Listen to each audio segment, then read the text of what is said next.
Hey lovelies, welcome to mini vlog. Discrimination, comparison, negativity இதெல்லாம் எத்தனை பேர் வந்து ஃபேஸ் பண்ணியிருப்போம். லைஃப்பில் ஒரு வாட்டியாவது கண்டிப்பாக இதை வந்து நம்ம ஃபேஸ் பண்ணியிருப்போங்க. டெய்லி லைஃப்பில் டெய்லி வந்து இந்த நெகட்டிவிட்டியை வந்து ஃபேஸ் பண்ணுறவங்க நிறைய பேர் இருக்காங்க. ஸோ எனக்கும் பார்த்திங்கன்னா மேரேஜ்க்கு முன்னாடியும் சரி, மேரேஜ்க்கு அப்புறமாவும் சரி நிறைய டிஸ்கிரிமினேஷன் நடந்திருக்கு, கம்பேரிசன் நடந்திருக்கு. பட் நான் பண்ண ஒரு நல்ல விஷயம் கூட யாருமே அதை வந்து பெருமையாக பேசவே மாட்டாங்க. ஒரு சில டைம் வந்து நம்ம உட்காந்து யோசிக்கும் போது நம்ம எல்லாமே வந்து கரெக்டாக தானே பண்ணுறோம். நம்ம யாருக்கும் எதுவுமே தப்பாக நினைக்கல, யார்கிட்டயும் போய் நிற்கலை, யார்கிட்டயும் வந்து கையேந்தி நிற்கலை, எதுக்குமே நம்ம வந்து ஹெல்ப் கேட்கல. நம்மளோட லைஃப்பை வந்து லீட் பண்ணிட்டு தானே இருக்கோம் அப்படின்னு யோசிச்சு பார்க்கும்போது தான் தெரியுது, எஸ் இதனால மட்டும்தான் அவங்க வந்து நம்ம மேலே இருக்கிற பொறாமை, கோபம், ஈகோ இது எல்லாமே அவங்களுக்கு வருதுங்க. ஏன் தெரியுங்களா?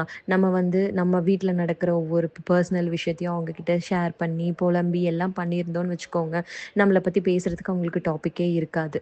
பட் நம்ம எதுவுமே சொல்லாமல், அவங்கக்கிட்ட எதுவுமே கேட்காம, நம்ம பாட்டுக்கு நம்மளோட ஃபேமிலி உண்டு, நம்ம உண்டுன்னு இருக்கிறதுனால மட்டும்தான் நம்மளை வந்து டிஸ்கிரிமினேட் பண்ணிகிட்டே இருக்காங்க. நம்மளை பார்க்கும்போதெல்லாம் பார்த்தீங்க அப்படின்னா ஏதாவது ஒரு நெகட்டிவிட்டி வந்து ஸ்ப்ரெட் பண்ணிகிட்டே இருப்பாங்க. நம்ம குழந்தைங்கள பற்றியோ, இல்லை நம்மளை பற்றியோ, நம்மளோட வீட்டை பற்றியோ ஏதோ ஒன்று சொல்லிகிட்டே தான் இருப்பாங்க.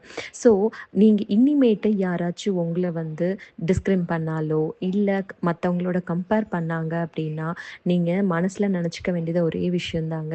மாற வேண்டியது நீங்கள் கிடையாது, கண்டிப்பாக அவங்க தான். ஸோ மனசில் எதுவுமே வச்சுக்காதீங்க. யார் உங்ககிட்ட நெகட்டிவிட்டி ஸ்ப்ரெட் பண்ணாலும் கீப் ஸ்மைலிங், மைண்டில் எதுவுமே எடுத்துக்காதீங்க.